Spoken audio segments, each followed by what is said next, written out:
পড়াশোনা কতদূর করিস মধু? এমএ কমপ্লিট করেছি। মাধ্যমিক পাশ করিস তো? হ্যাঁ, তুমি চুপ করো মা। ভাই, মেয়ে তাহলে ছোটবেলা থেকে আপনার কাছে মানুষ নাকি? হ্যাঁ ভাই, সে 6 মাসের মেয়ে তুই আমার বোনটা মারা গেছে, তখন থেকে বুড়ি আমাদের কাছেই মানুষ। এই তো মেয়ে চলে এসে। হ্যাঁ বস মা বস। মেয়ে আমাদের একটু লাজুকি আছে, কার সাথে মুখ তুলি কথাই বলতে চায় না। মেয়ে মুখ দেখাবে না নাকি ভাই?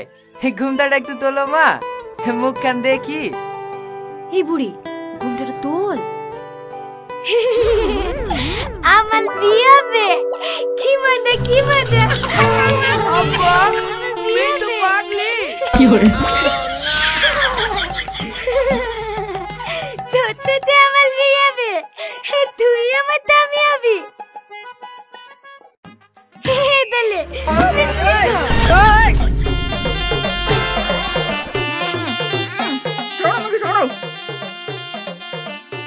আবার সালমা, মিথ্যে খাওয়াতি। তোলা মিথ্যে খাবি নি, দালা খাই দিতি। কি বগলে বলে পড়েছি রে।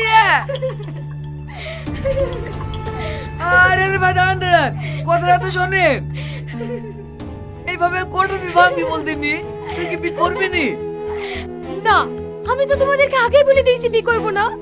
তাও তোমরা রোজ রোজ ছেলে দেখে দিলে আসলে আমি কি করবো? তাই বলে তো সারা জীবন নাই পড়ে থাকবে নাকি? আর কতদিন মামার ঘরে বসে খাবি বলদিনি? বৌমা, এইভাবে আর কটা বি ভাঙবি বলদিনি?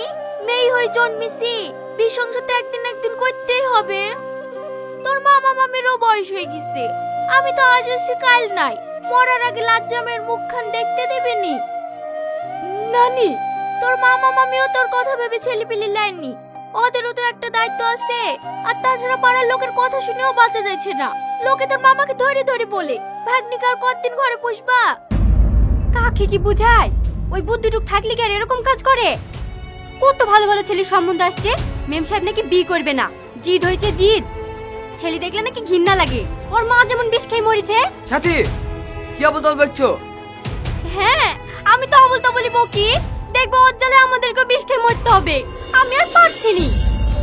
তোদের কাউকে বিষ খেতে হবে না, আমিই খাবো। সালমা, সালমা, সালমা।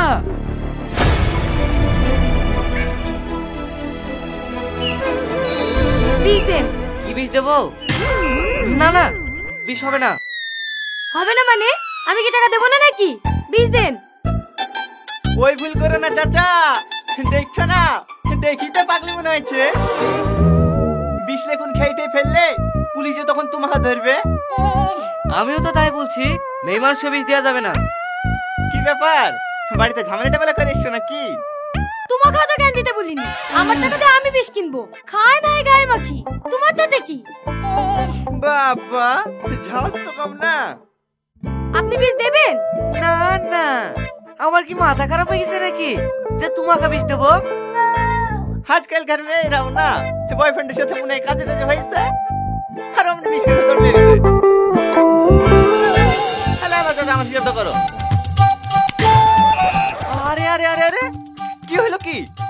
তোর বাড়ি কোথায়? এই তো পাশের গ্রামে। নাম কি? টনি। কি কাজ করো?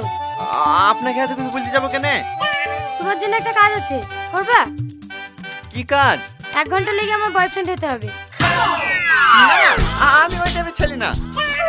হাট, আমি সত্যি সত্যি বয়ফ্রেন্ড হওয়ার কথা বলছি নাকি? তাহলে দেখি তো মনে হচ্ছে মুনিশ খাটু। দিন 300-400 হয়, তাই তো? হ্যাঁ।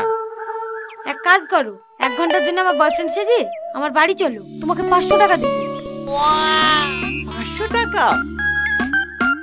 চাচা, এই সাইকেলটা দেখো, আমি বিকালে এসে নিয়ে যাবো। আগে ম্যাডামের মুনিশ কেটে আসি।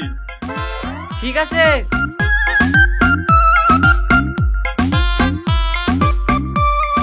লিগি আবার মাইটার খাবে না তো? আরে না না।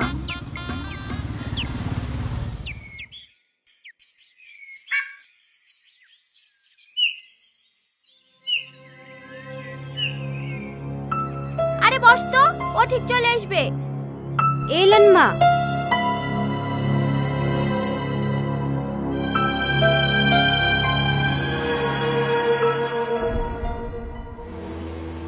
নানি, এত বেলা অব্দি কমনে ছেলে বলতিনি, সে কখন থেকে আমরা চিন্তায় বসে আছি। এই বুড়ি, এই ছেলেটা কে? এটা আমার বয়ফ্রেন্ড নানি। কি বয়ফ্রেন্ড নাকি? হ্যাঁ মামি, আমরা দুজন দুজনকে ভালোবাসি। ছি ছি ছি ছি ছি, এই দিন দেখার লেগে তোকে আমরা মানুষ করেছি নু, তার লেগে তুই প্রত্যেকবার নাটক করে বিয়ে ভেঙে দিস না। হ্যাঁ। এই ছেলে, তোমার নাম কি? টনি। তোমরা একে অপরকে কতদিন থেকে চেনো? কি? কি হলো বলো? 3 দিন। 3 মাস, 3 বছর, 3 বছর। দেখিছো দেখিছো, তোমার ভাগ্নে 3 বছর ধরে পীড়িত করে, আর বিয়ের কথা বললেই বলে কিনা আমার ছেলেদেরকে সহ্য হয় না। ছাড়ো বৌমা, যা হয়েছে হয়েছে। হ্যাঁ যাক, হ্যাঁ লাতে যাওয়াই তো আমাদের বেশ সুন্দর। কি করো তুমি? মাঠে সারের দোকান আছে মামা, মাঠে ধরে বড় সারের দোকান। ও, তাহলে তুমি এই ছেলেটাকে বিয়ে করতে চাও নাকি? হ্যাঁ মামা।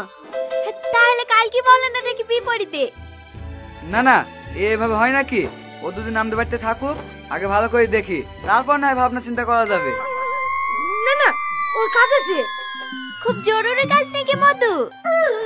না না নানি, সেরকম কিছু না। হ্যাঁ তাহলে আবার সমস্যা কি? হ্যাঁ 2 দিন থাকো মধু। আসো মধু, ঘরে আসো।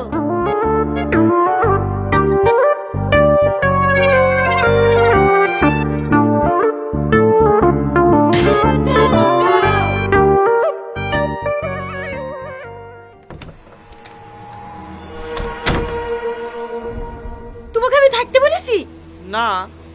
তাহলে থাকলে কিসের লাগি? গুরুজন ব্যক্তি, অত করে বললে না করা যায়। দেখো, তোমার সাথে যতটুকু কথা হয়েছে ততটুকু করবা, বেশি বেশি করতে যাবা না। ভয় দেখাচ্ছেন নাকি? বলে দেবে নাকি বাড়িতে? না না, থাক। পাগলি একটা।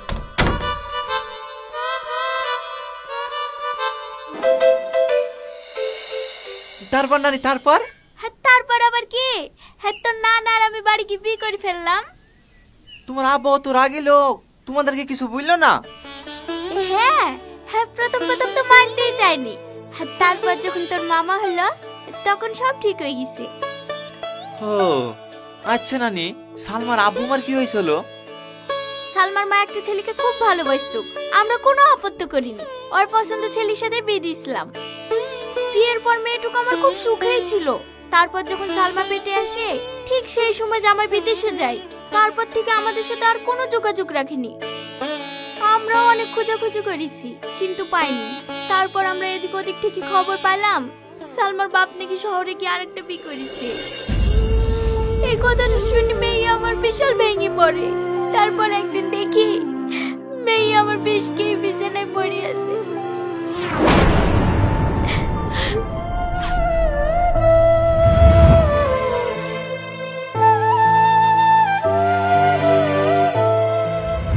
সেদিকে সালমা ছেলেদেরকে একটু ঘৃণাই করে, বীর কথা শুনলেই ভয় করে। মধু, আমার লাত্তিটাকে একটু দেখো, হবে আমরা ছাড়া আর কেউ নাই। কত দাও মধু, কত দাও, আমার নাতনিটাকে তুমি কোনোদিন ছেড়ে যাবে না। কথা দিলাম নানি, আমি সালমাকে কখনো ছেড়ে যাব না। শাড়িটাতে কিন্তু তোমাকে বেশ ভালোই মানাইছে। ভালো তো হবে, কে পছন্দ করে এনেছে দেখতে হবে না? আমার জামাই। ও মা, জামাই ভাত খালি কেন? না না মামি, আর খেতে পারবো না। তাই বললে হয়, আর একটু খাও। গাই বলেন মামি, আপনার হাতের রান্না কিন্তু অসাধারণ। মাংসটা যা হয়েছে না, তুমি একটু খেয়ে দেখো সালমা। তো উপর একটু বুঝেছি না, আরে খেয়েই দেখো না। টনি, হ্যাঁ মামা। কাল সকাল সকাল আমার সাথে একটু বাজারে যাইও।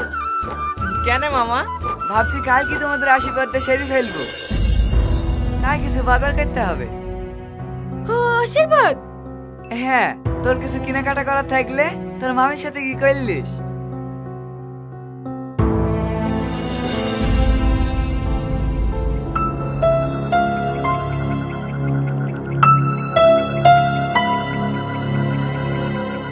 কি হলো সালমা, এত আর্জেন্ট ডাকলা? কিছু হয়েছে নাকি? কি হয়েছে বুঝতে পারছো না? নাটক করছো আমার সাথে। নাটক করবো কেন? কি হয়েছে বলবা তো। মামা যখন আশীর্বাদের কথা বললো তুমি তখন না করতে পারলে না। দেখো সালমা। কি দেখবো? অসহায় পেয়ে আমাকে ব্ল্যাকমেল করছো, আমাকে বিকল মামার সাথে টাকা আদায় করবা। চুপ করো সালমা, অনেক শুনে ফেলেছি, আর একটা বাজে কথা বলবো না। আমি তোমার টাকার লোভে এই বাড়িতে পড়ি নাই। এই বাড়ির লোকের ভালোবাসা দেখি, তোমাকে দেখি, আমি অনেক মায়া জড়িয়ে গেছি। আমি হয়তো টাকা লোভে এই বাড়িতে এসেছিলাম ঠিকই, কিন্তু বিশ্বাস করো সালমা, এখন আমি তোমাকে অনেক ভালোবেসে ফেলেছি। চুপ কর। ভালোবাসা এসব নাটক আমার সামনে করতে আসবি না। আমি তোকে ঘৃণা করি, ঘৃণা।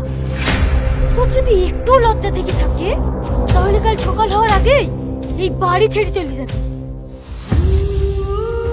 সালমা প্লিজ, আমি তোমার কাছে হাত জোড় করে বলছি, তুমি আমার কাছ থেকে দূরে সরে যাও।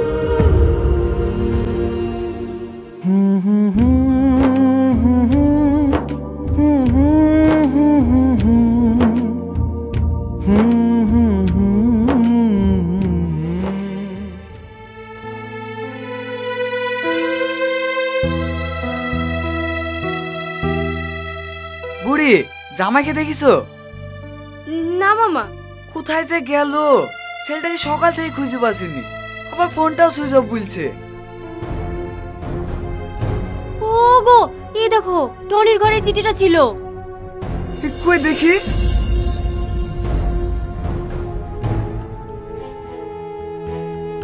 আপনাদের সাথে কয়েকটা দিন কাটে আমার খুব ভালোই লাগলো, কিন্তু তার মানে এই না যে আমি আপনার ভাগ্নিকে বিয়ে করে ফেলবো। তাই কাল আশীর্বাদের কথা শুনে আমি বাড়ি ছেড়ে চলে আসলাম। ইচ্ছে হলে আমাকে ক্ষমা করে দিন।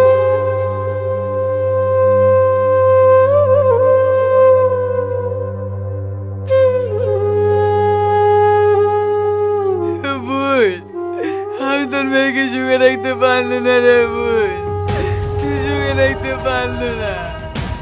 তোর মতো তোর মেয়ের কপালটা পুড়লো রে বোন, আমি পারলো না ওকে সুখে রাখতে।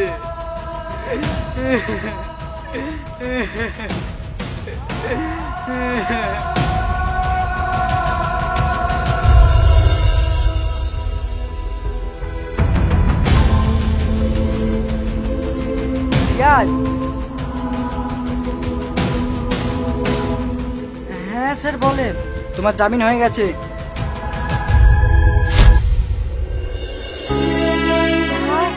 আপনি সত্যি বলছেন? আমার জামিন হয়ে গেছে? হ্যাঁ, জেল থেকে বেরিয়ে কোথায় যাবা ভাবছো? আমার গ্রামে ফিরে যাবো।